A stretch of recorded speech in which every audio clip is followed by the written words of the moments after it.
All right. Welcome everyone to the Self-Doubt Solution. This is your host, the Freedom Architect, Mario Lanzarotti. Today, I have the pleasure and honor of welcoming my friend, Matt Russell. He is an entrepreneur with over 20 years of experience.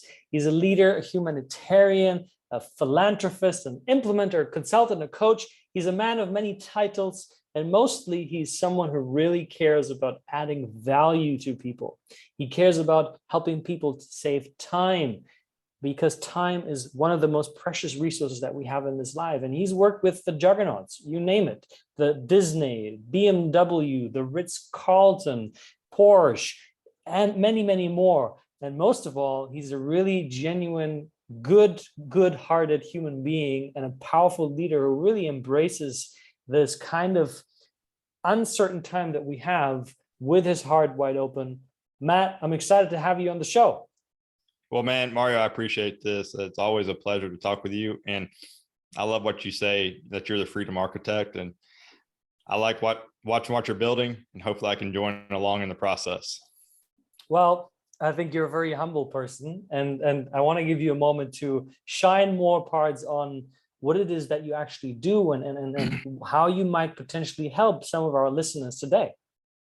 Yeah. So for me, being the CEO and the chairman of ProCents, I like to vet out people. So it helps people save time, because as you said, time is a limited source. So what I do is I create an environment or a community for people to come together and know that everyone in that environment has been vetted to provide the ultimate in service and create true partnerships where people get to choose their own path, but they get to choose it on their terms. And when doing that, it really helps cut down the sales cycle. And it also allows them to find a place of trust where they can start doing business at a higher rate of speed. And they're exchanging time tokens as opposed to going through the, hey, I need to, well, let me think. And no, it's, I'm so glad I met you. How can we do business? And that's a great place to be. And the more people that work within this community together really start to resonate with that. And then they start recommending people to come into the community, which has allowed me a great place to be at this position, because now I've become that trusted advisor to bring in people that have a high moral fiber and a high character standard to really focus on partnerships and inherently pull it all down to doing what you say you're going to do and doing it in a timely manner. I love that. That's really exciting. And it sounds like it's a very valuable approach. And I'm curious, as you were speaking, I was asking myself, usually people that have such a refined way of looking at the precious resources in life, they've had an experience before in their life where they were actually wasting a lot of these resources, whatever the experiences where they were felt overwhelmed, where time was not valued and honored in the way that you're doing it right now. So I'm curious, where did this all kick off for you? Well, it really came, it's been a 40-year journey, but it started with me watching my dad, which was the first entrepreneur I saw. And he was always others focused, the type of guy that would take his shirt off his back and give to someone else. And that allowed him to build his business and still work to this day. Even though he's retired, he's still being of value to others. And even though there's some things he can't do, he recommends people. And when he recommends people, they're making that phone call. So for me, working in industry for as long as I have, I saw the same things happen. And the trade industries, when you're looking at energy conservation across a global scale, people still have that handshake mentality. So they're like, hey, if you say you're going to do it, I believe you're going to do it. And most people are doing that at the very first meeting, but a lot of times they've gotten burnt because people are in it to only elevate themselves and not elevate those that they're partnering with. So ProCents helps bring those partnerships together where people are being elevated together to provide a solution, provide a service or a product, and work together for the ultimate goal and getting the job done on time, on budget, while making it a seamless approach, because communication is done at a very high level. And within the environment, people communicate more bad news at a faster rate than they do good news, because they know it's not personal, it's a business decision. And when people have bad news first, they can make a business decision. People are used to adapting and overcoming, and that's what entrepreneurs do. We adapt, we overcome. But even those executives and managers within the environment, they want the same opportunities. They want to be able to adapt and overcome, but they can't do it if you hold back news because you're afraid of what they're going to say. But when you know it's a partnership, they're going to be like, man, I appreciate you telling me that. Now I can move forward on this, and we'll come back to the next one. And that's a great place to be. So what I'm hearing is the value of having a trusted environment in which you are working with people that don't take things personally, where you can have the space and time to speak your mind, speak your heart, so that you can make decisions quickly, which then, as you say, leads to you saving time, which then again leads to you saving a lot of money, saving a lot of stress. And so I'm curious, what would you say was like a pivotal moment in your life where you recognized for yourself that it is so important to have people in your life that you can trust and you can rely on? And the reason I ask is because what I often see in the entrepreneurial community, especially among men, and I personally have experienced this, is there's this lone wolf mentality. You know, I gotta be the self-made man or woman. I gotta make it happen. I gotta do it myself. Don't ask for help. Don't rely on others too much. And I'm wondering, have you ever had that kind of experience in your life? Absolutely. And that's one of the reasons the environment is built, because that's a daily struggle for me. You know, even at this very moment in life, as we're recording this, I actually have a coach that helps me build my team up, because I am such a get it done type person. And I often forget that I have people that can support me. And as the CEO, I have to be the architect. Or if I'm a project leader, you can say that you're the CEO of that project, but you have to be able to put people around you to get it done and trust that they can get it done. And when trust is truly there, things can get done at a very high rate of speed. And you know that you have an expert that's going to come to you because they're not only an expert, but they're also professional in the way they go about business, and things just move. But once you start doubting, when the doubt comes into yourself about the team around you, that doubt is relevant for everyone. And then they start doubting themselves. And doubt's a hard place to be when you're trying to build anything, whether it's a business, whether it's a project. But if you can sit there and say, all right, every day, wake up. And there's a friend of mine that says, every day I wake up and find out where I'm not free and say, bring it on. I may not be there yet, but I'm looking at that more and more. And I go, I love what I do. I love interacting with people, but who's going to take the mantle up after me? So I've really got to start building that team around me. And there's a great team behind me that helps make this happen. And I empower them to take my vision and go forward with it. But all in that meantime, I'm leading the way and trying to set the example by doing what I say I'm going to do. Just like what we want the environment to do is do what you say you're going to do, and do it in a timely manner. Yeah. You've said something very important. You know, you said that you yourself still sometimes find yourself struggling with, you know, the way that I see that is capitalizing on the opportunities and resources that are right in front of you. And, you know, as an entrepreneur, you tend to get very narrow focused. Once you're on something, okay, I have my goal, I have my target, let's go. And then you forget, oh, actually, I have all these resources around me that could make it so much easier for me. And you are working with a coach. So I'm wondering, why would you say is having a coach such an important investment for you? Well, for me, it allows me to get out of the me mentality and the working from the inside out, not working from the outside in, because there's so much that goes on in life that is pressing down on us as individuals that it's hard to look at how we can grow from the inside out. But because you have all these external forces coming on top of you. But with working with a coach, and you can honestly humble yourself to remove yourself from the present moment of what you're currently going through and looking at how you can better yourself for tomorrow. Because I love that hindsight's 2020. Because What's I look that? back, when you look at what happened yesterday and you go, man, I wish I would have done that differently. Mm-hmm. So when you have that 2020 vision of what you wish you could have done better the day before, a coach may have that hindsight today.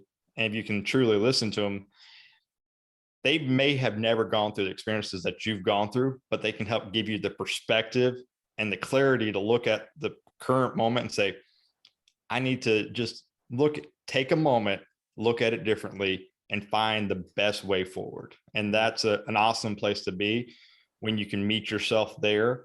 When the present you meets the future you, it creates a lot of opportunities. Mm. And you were also talking about doubt. Now, this show is called the Self-Doubt Solution. So I'm wondering, what's your experience been with self-doubt? Like, what have you, as an entrepreneur, right? Because I have my personal view on how doubt affects you as an entrepreneur. I'm curious, what has your experience been with self-doubt? Oh, well, oh my God. So one of the biggest, this is a good one. So one of the biggest hurdles I had to overcome with self-doubt is I launched this business back in 2019. Actually, if we pull it back even further, it's 2018. I actually launched it and built a board of directors and kind of laying the groundwork, because I knew what I knew, but I also knew what I didn't know, and what I don't know, which is even more powerful. So I brought 5 people around me that had industry experts to help me formulate a vision and a goal and a roadmap or a foundation of the business. Fast forward to 2019, when I actually incorporate the business, get everything moving, getting the accounts open. I'm doing everything by myself. I've got the board, but I'm trying to be the marketing guy. I'm trying to be the finance guy. I'm trying to be hey, connect this guy to this guy, or this gal to this gal. And there was, there's a lot. And I'm feeling the pressure of time. I'm like, and my board's like, well, we love you, man, but we don't know if you're going to be able to move forward with it because you're not implementing. And even though I thought I was doing a lot, I was not implementing. So what I have to do, I went out and hired a president to take my vision and run with it. Phenomenal guy. I absolutely love this guy because he challenges me on a daily basis, which is a great place to be. And he's not challenged me to be the alpha male. He's challenged me to make sure that we're building the business right. And then the next challenge was, because I've been successful, I was like, oh, I've got the money, I can do this. But when I had people saying, I want to invest in it, when you think you can do it by yourself and you're others focused, you don't want to take people's money, because if you fail, it's only on you. Right. But if you fail with someone else's money, then you feel even more burden. But removing that self-doubt, I was like, these people are adults. These people are entrepreneurs. These people are highly successful in their own right. They know the risk. As long as you're forward with your communication about what's going on, again, what the environment says, do what you say you're going to do, and always communicate, things are going to happen. And that's been great, because now my investor, as well as the president, myself, we make up the leadership team. And then we work with the board of advisors to make sure that no matter what plan we come up with, we look at it, it may fall on the ground, we may pick it up and go, yeah, that needs to stay on the ground. Or we may pick it up and say, oh, we just need to knock off these rough edges and implement it into the plan. But that's a good place to be, because I had to realize that even though my ideas are good, when you can see it from another person's perspective, and it's not me or the leadership team or the board, it's the customer. It's the people that we're serving within the ProCents environment is the most important people. And if we cannot allow ourselves to meet them where they're at, then you're not being humble, and you're not being others focused, and you're not creating a community that can thrive, because it creates a selfish environment, and it starts at the top. And I don't want to do that to my community or the people are inside this community that are making it grow.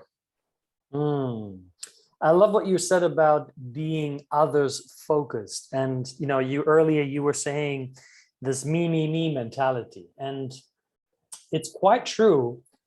I've experienced the same thing, that usually when we get into a suffering state, which is stress, overwhelm, anxiety, self-doubt, all of that part of it, is that we're obsessing about ourselves, me and my little problems and me and my world. And what you're doing is very, very beautiful here, is you're moving from that me perspective to the client perspective, to the partner perspective. And you're like, well, how can I look at it from their perspective? How can I actually add value to them? How can I be of service to them? And interestingly enough, when you do that, it changes the game. You start to feel differently. You start to become much more clear. And I find that's a very important principle. And I've seen that also, this is something that I teach with my clients when they are afraid of rejection. And something that has helped me a lot and my clients is this to check in with yourself. Is like, when you're going into a meeting or you want to sell something, what is your intention? If your intention is, I want to sell something, then you are automatically setting yourself up for rejection. Mm-hmm. Which ironically, if you think about it, you cannot even control whether you're going to make a sale or not. You have no say in that. The other person is going to say, yes, I will pay you, or no, I won't pay you. Yeah. But you can't control that. You can influence it. And so what I've done is I've shifted from my intention away from let me sell you something to let me serve you. And if I focus on let me serve you, that intention is always ticked off. I'm always fulfilling that intention because service comes from me. And the beautiful thing is the outcome is usually my sales grow when I detach from that. Have you had any experiences like that?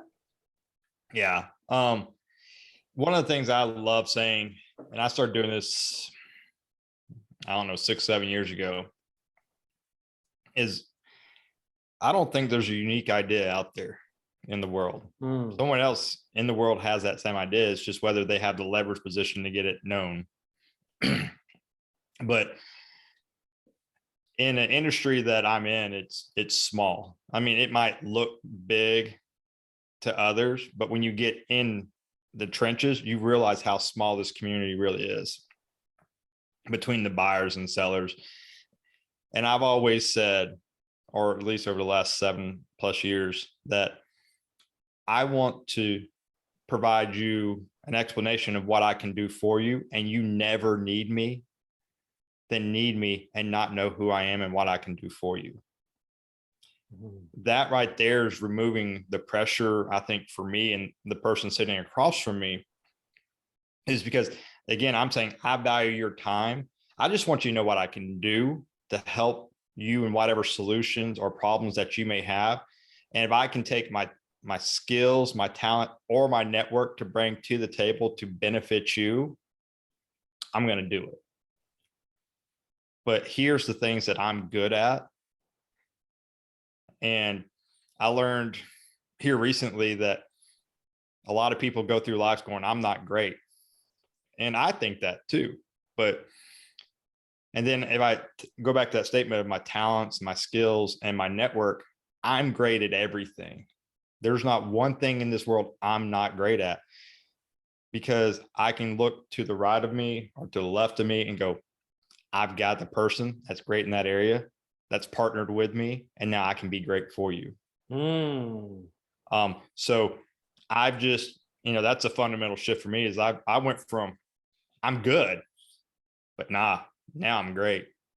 And that's that community that's being built, which is absolutely awesome, because I like telling people I'm really good at flying at 30,000 feet, looking at the landscape. But when people start talking about their problems, I can dive down, find out where those problems lie, and then bridge the gap between that 5,000-foot view and that 30,000-foot view, and help build the foundation of a solution with the right team, the right products, the right services to make it get done. And that's a great place. And even now, having that, knowing that I'm great because of the people around me, I think it's gonna change the game. Hmm. That's a very interesting mindset. And so, if I understand you correctly, are you saying that your sense of greatness is not defined through your sense of who you are as an individual, but through the people that you have in your life, through the greatness that they cultivate individually? Absolutely. Um, Hmm. and I could take that, as I alluded to earlier, my father, and then, also being a husband and a, a father myself, I have to be great, but, my kids allow me to see things in a, they're like, well, why do you do it this way? And it's not that they're asking to be rude. They're like, they don't know. And there are a lot of people that come into an environment or a community and go, well, how can you service me? And they don't know how you can do it. So you've just got to explain it at a first grade level or kindergarten level or fifth grade level. Mhm. So they can go, I see it. Let me get involved. And then once they get involved and, let down their guard and they can see the community around them, they actually will hopefully start seeing that how great that their organization can be or how great their projects can be because of the people that they're partnering with.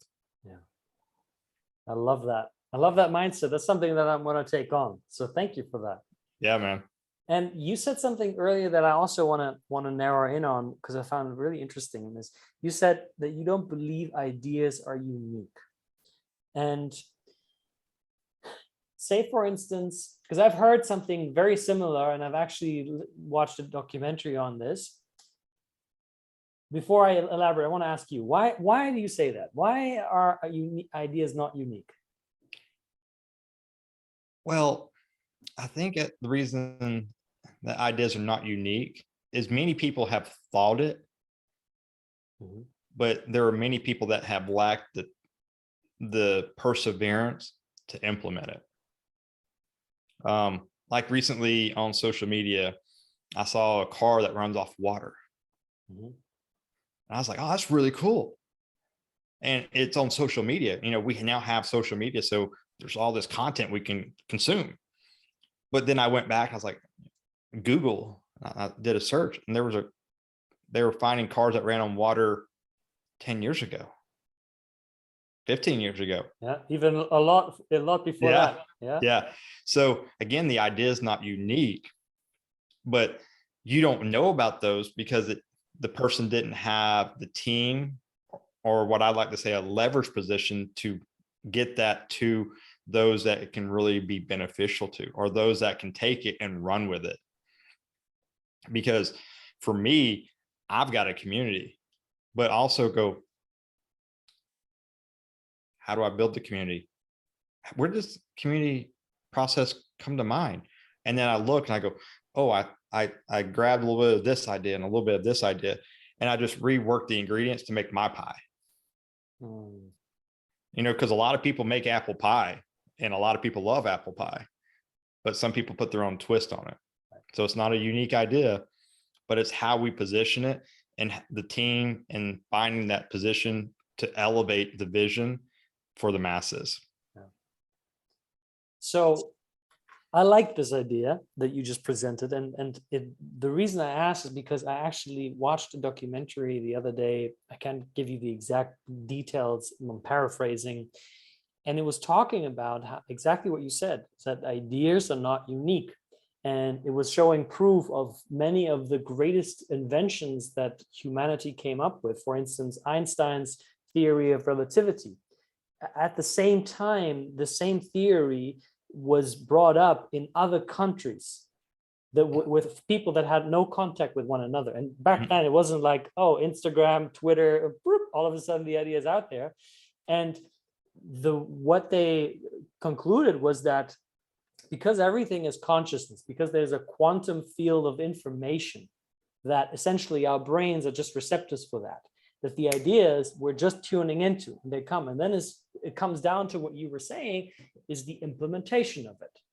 And it's like, who has the courage to go for that?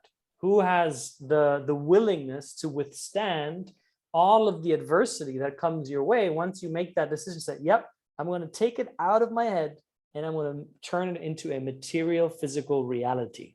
And then you're going to deal with all of the inner challenges and the outer challenges of finding the right people, the resources, whatnot. And I'm wondering, on a mindset perspective, what would you say were some of the leading principles for you personally that have helped you find it within yourself to persevere, even when your mind said, ah, come on, Matt, who are you to do this? Don't be silly. Yeah. So I was actually thinking about this last night on my way out to a ball game here in Atlanta. And I got on the drive out there, I find out I have an extra ticket. Oh. So now I'm already in an abundant mindset because I'm going to a ball game with someone, and now they're not able to make it. So yeah, that's sad. But now I have an extra ticket. So I have the opportunity to bless someone. Mm.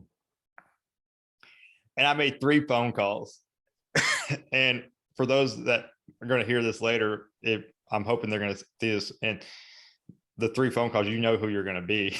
But I made 3 phone calls, and they're like, well, I just started this new thing and I don't have time. Or I'm so bogged down. I had a stressful day at work and I don't have time.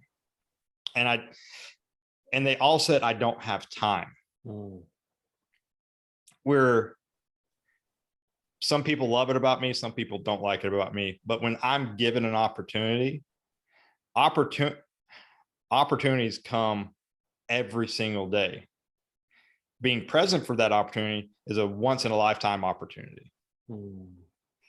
But for me, I'm offering up and I'm going, well, you're missing out because you get to hang out with me, or I get to hang out with you.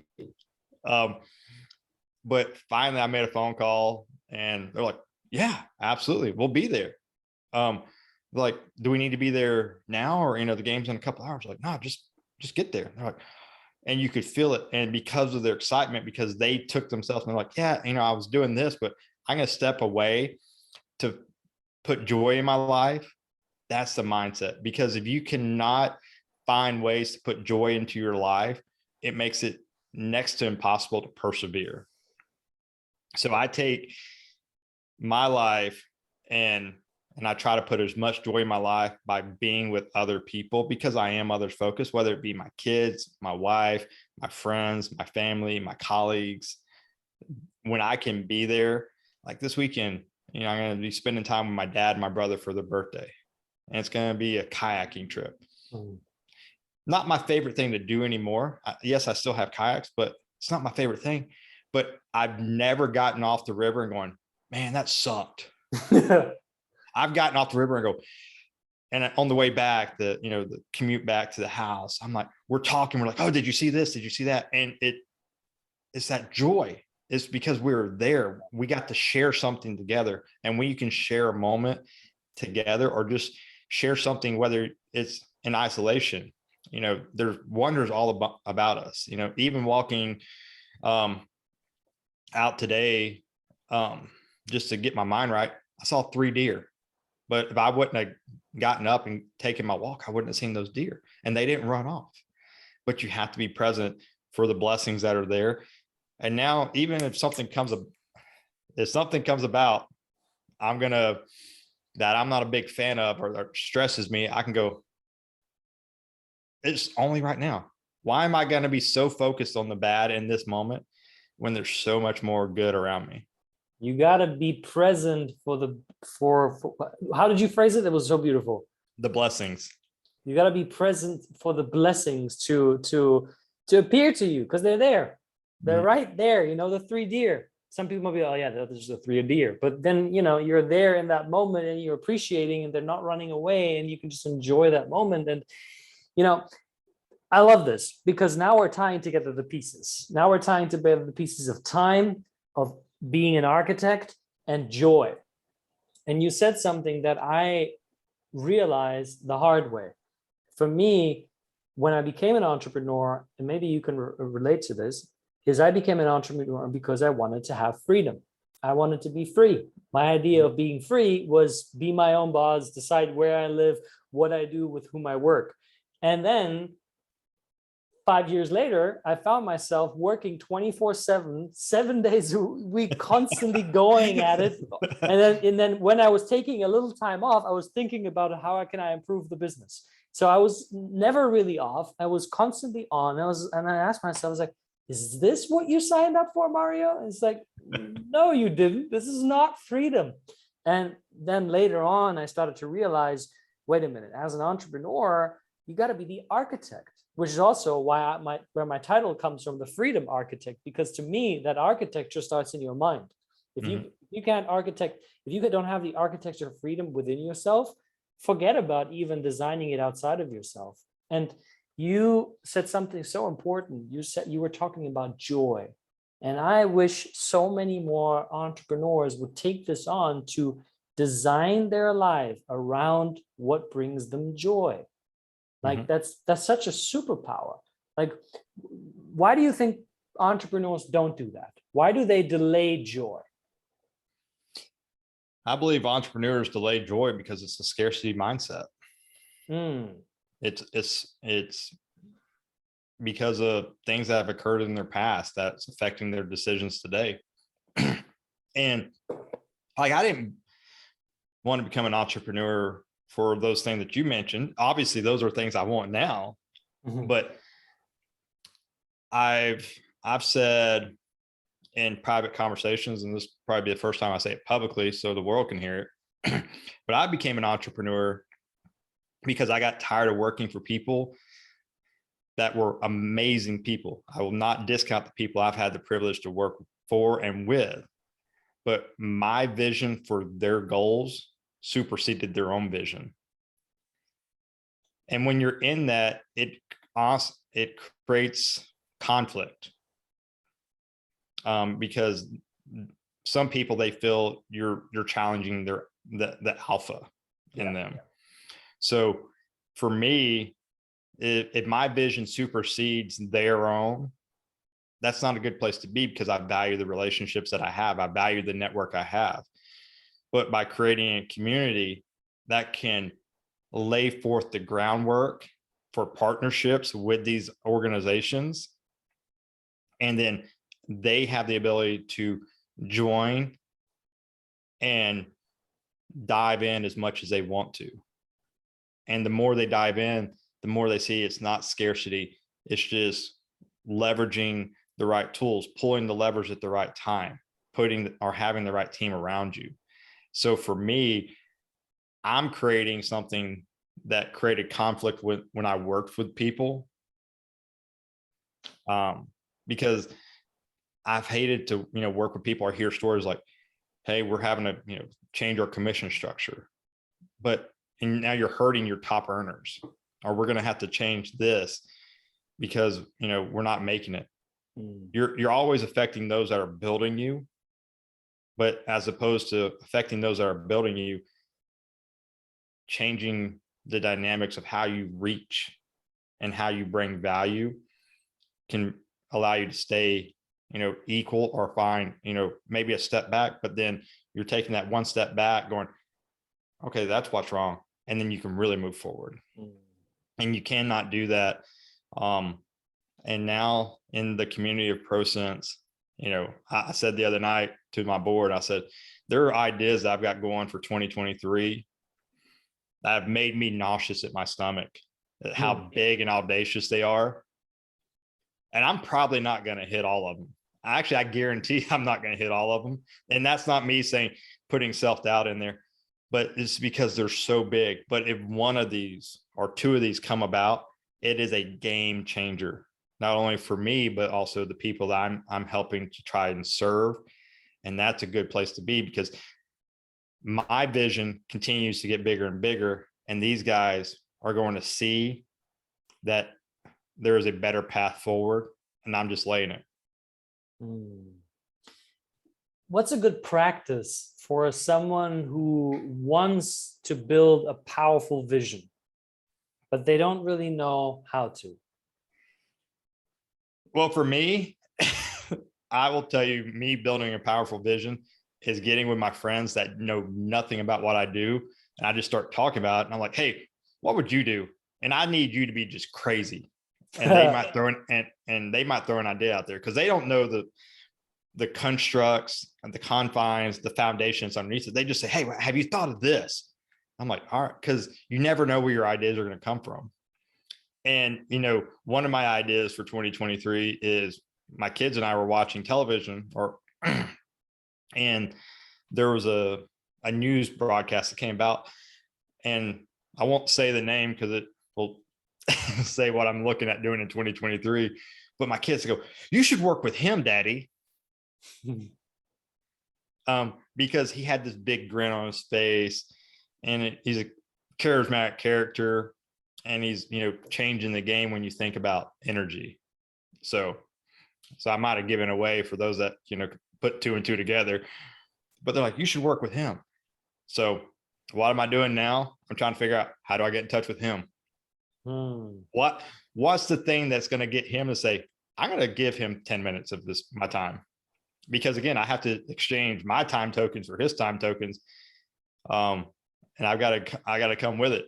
So I like that. So basically you're saying, grab a bunch of your friends, tell them, ideally, not the ones that are in the same kind of industry that you're in, and ask them to just come up with ideas that are audacious, that are out there. Yeah. Can you share maybe one of those ideas that made you laugh? Yeah. So one of them, the announcement will be made later, or in the next couple of weeks. But they said you should create a joint venture with this company because they're a software company and you don't have any software. And they have this big book of business, but they don't know how to monetize. Or they do, but they just haven't put the pieces together. They said you should create a joint venture. I was like, nah, they're too big for me. He's been doing it for longer than me. They're like, but you know him. I was like, all right. So back at a recent event, I just grabbed him. I said, hey, let's sit down. Or we didn't actually sit down, but I was like, hey, this is what I'm thinking. And you could see the light bulb get brighter and brighter as he was thinking about it as we were talking. And over a period of time, we were able to get the deal done. So even this past Friday, I had the contract in my email that the president put together, and here I am signing it, and there's his signature. And I think this guy's an amazing entrepreneur. He's got 4 different businesses, and he's absolutely crushing in every single one of them. So with me having my business, I go, how do I connect with someone that's got 4 businesses? And I was like, well, I've done that. Now, how do I find someone with 10 businesses? But now I'm also looking at partnering with trade organizations that are really good at creating an environment or community once a year or twice a year. But, ProCents, we create a community every single day. We create an opportunity for people to connect every single day. So I'm looking at what they're doing and what I'm doing. And these companies have been around, our organizations have been around 50 plus years. And guess what? When that idea was brought to me, I was like, nah, it's never going to happen. It's never going to happen. But now we're having those conversations, and it's coming. I can feel the winds of change. The tides are turning in my favor, and it's really a good place to be. Because again, you may not get them all, but when those things happen, it's like, holy crap. It's so freeing to know that because you took one action or had one thing that was a stretch goal. But if you're not stretching yourself as an entrepreneur or as a person, you're never going to grow. Yeah. And your story reminds me of something that I have experienced that with my friends. I remember back when I was in New York a couple of years ago, and I wasn't coaching yet officially. I had just been talking about it the whole time with my friends. One day I'm going to be, a speaker, and I'm going to be a coach, and I'm going to show people how to free their minds from the thoughts that are holding them back. And then my friend's like, dude, you talk about this a lot. When are you actually going to get started? And I'm like, shut up, man. And he's like, well, I got a friend who's really desperate. He's gone to therapy. He's tried a bunch of things, and he's like severely overweight. He's totally depressed. He doesn't leave the house. He's like in a really bad state. And I'm like thinking, great. And he's like, well, I told him about you and about your story. And would you be open to talking with him? Maybe you can coach him. Maybe this could Mhm. be your first client. And I'm like, oh shit. And my stomach went, oh my God, I'm not certified in this. I've never worked with people like that. The whole doubt thing coming up. And I said to him, okay, I'm going to take this on. I'm going to take this as a leap of faith. And I decided to coach him. And, Mhm. we came up with an agreement and I coached him for a year. And he's now gone from over 200 pounds to now he's weighing, I think he lost 60 or 70 pounds, or even, Awesome. even more than that, 80 pounds, I think. Like, it's just crazy story. You look at him and his whole life transformed. And if I hadn't taken that on, that suggestion from my friend, I don't know, where I would be.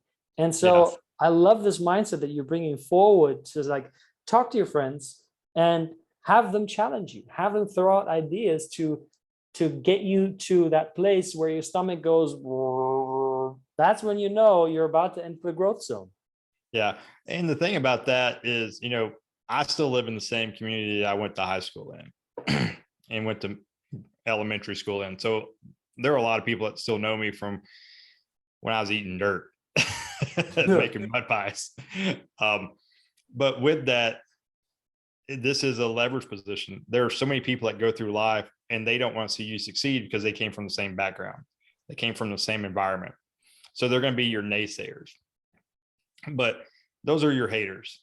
But for me, my friends, they want to see me succeed, but they want to be a part of it, or they want to have their own success. So by engaging with that, because they may be throwing ideas out there, it's like, oh, it's going to be funny to watch him fall, and we can laugh at him, and then we can, help pick him up, and then we'll laugh about it later. But when you're able to hit those things, because it was an idea that was thrown out as maybe as a stumbling block. But the thing about that is that stumbling block is when you fall, you can learn, because I've learned more from my failures than I have my successes.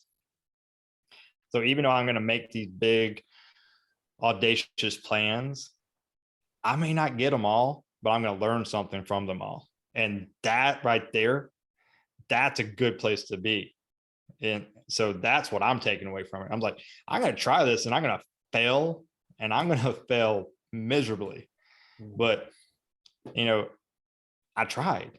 And I'd rather say I tried and didn't achieve it. Like, I remember being single. I was asking out people way out of my league, and I'd get a lot of yeses. And for those that are watching, you can understand, there's a lot of people out of my league. I'm kidding. but if you're not willing to take those bold actions, because you're not trying to do it from a selfish place. You're like, hey, what can I do to try to grow? What can I do to try to learn? And what can I do? And if the answer is no, it's not personal. It's just, it doesn't fit in their chapter of life. But if you do it in the right way, that door will always be open when you come back and knock again. And that's a good place to be, is because you're like, all right, I'm good. My chapter and your chapter don't meet together. Yeah. Well, at least I was a sentence within that chapter. Yeah. And now we've created this interlock where I can come back to you at a later point in time. So, as you were speaking, what came to mind for me was this principle that I believe it's in the Bible that says, ask and you shall receive, knock and it shall be open. How many people, isn't it fascinating, Matt, how many people miss out on the juice in life simply because they do not ask? Mm-hmm. Like, as you were speaking, I was remembering when I came to New York for the first time as a student, I was looking for an internship deal, and I found the founder of the company All in Sundry, which is a custom shoe brand. Mm-hmm. And at the time, he was super new. It was just the emergence of the idea. And I said to him, dude, I would love to work for you. I love this idea. Only though, if you give me the opportunity to become your co-founder. he didn't know me. He Mhm. just met me, you know, but there was like some sort of a chemistry there. It's like, Mhm. you know, our vision aligns. And I just felt that urge and said, you know, let me ask him, what's the worst thing that's going to happen? You can say no. And he said, I like your attitude. Let's see if let's see if there's substance behind your words. And if it is, you can join me as a co-founder. And Mhm.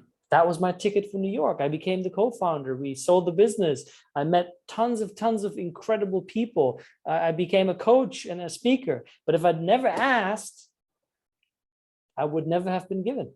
Yeah. And that's the thing is the people I think that don't ask them, this is my opinion. Maybe there will be people that agree with me and a lot of people that disagree with me, but you know, you can make a comment and, or you can reach out to me and tell me I was wrong. But it comes from a scarcity mindset. Yeah. And I'd rather go through life, you know, asking, because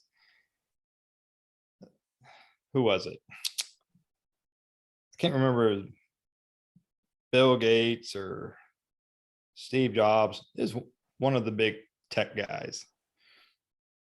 But when he was like 12 years old, and he tells the story that he got in the phone book back before we had the internet, and he found the guy that started Hewlett Packard, I do believe. And he said, hey, I'm looking, if you have any spare parts, I want to build something. And too technical for me. And the guy is like, I really like your vision, you know, your tenacity. So he said, yeah. So he brought him all the parts and all the stuff like that. And then that summer at, you know, 12, 13 years old, gave him an internship at the place to build the thing that he wanted to build, but on a mass scale. And then obviously he went on, and if it's Bill Gates or Steve Jobs or, you know, what, let's just say they became highly successful. But they talk about the just asking, because I think more times than not, people want to provide an education or be able to teach someone, whether it's a life lesson or a business lesson. They want to teach someone. And if it's just one little nugget, they want to leave that behind, because that's creating a legacy. Yeah. Because I think the truly successful people in life that have achieved these huge dollar figures, they go, that's great. That's going to, you know, impact my family. That's going to impact my extended family. That's going to help the scholarships or the endowments I've put in place. But if I don't give anybody money, what am I going to leave behind?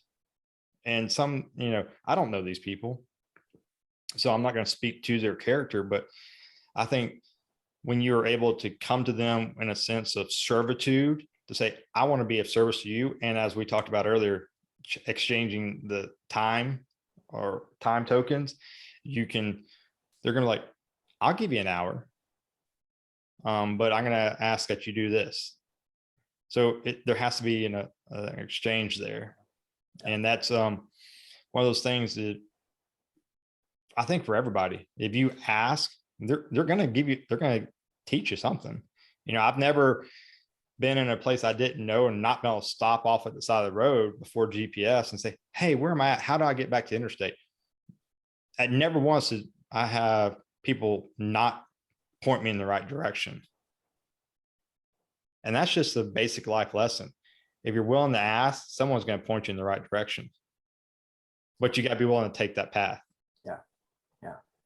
I love that. I love that. You've been sharing a lot of wisdom with us, Matt. Really appreciate everything so far. And I have one more question that I ask all my guests, and I often get very interesting answers. And I'm curious, if you could spend an hour of your time with any person on this earth, dead or alive, who would it be, and what would you talk about? You know what? I had a similar question asked to me, but it's phrased differently, and I'm going to have a different answer. But dead or alive, if I could speak with anyone, and that had a massive impact. And it may just because he's got a residence here in Atlanta, but it'd be Martin Luther King. Mm. And it's not what he did in the civil rights. I mean, I'm not discounting that at all. So please don't anyone discount what I'm saying about that man. But his compassion for other people and being able to meet people where they're at, no matter where they're at,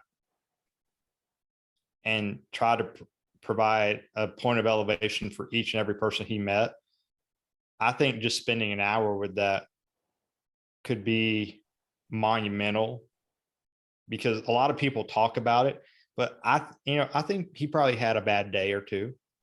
But I think more often than not, he was there really looking to bring an impact, not only for him, but for those around him. And it goes to a saying that I heard the other day. It's, wise men plant trees that they know they will never get to sit in the shade of.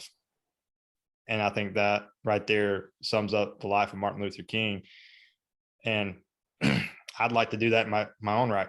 I'm planting seeds I might be able to sit in, but I really look at how big these trees could be, like the redwoods out in California. I'm never going to see the shade of that, but someone else will. And that's creating a legacy. That's creating generational wealth. Yeah. And I think that's a beautiful answer. And that's the perfect note to end this conversation.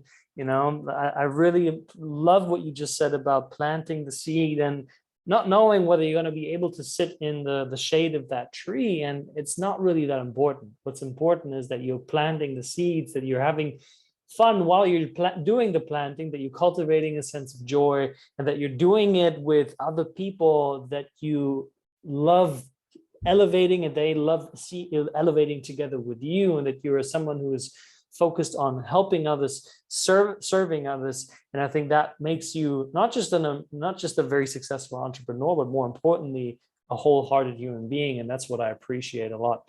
Matt, tell us, where can people find you? What's the best way to connect with you?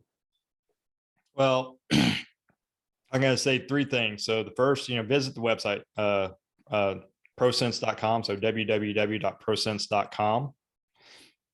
You can also find me and reach out to me personally via my email, and it's matt@ProCents.com. Because I'd love to share an idea with you, or I'd love to have you share an idea with me, or let's just have a conversation. And then last, if you're just looking to see all the crazy stuff that I'm doing, and you want to engage with me further, MattRussellMedia.com. You can find everything about me. I'm an open book, because I feel that's a great place to be in life. So I appreciate the time, Mario. Absolutely. Thank you for being on the show, Matt. Everybody, make sure that you connect with Matt. He's a wonderful human being, and he's a genius when it comes to cultivating new ideas and then realizing them, putting them into actions until they become beautiful redwood trees. So with that, Matt, thank you for being on the show. Thank you everyone for tuning in. This is your host, Mario Lanzarotti, the Freedom Architect, and I will see you on the next episode of the Self-Doubt Solution. Bye. Bye. Thank you.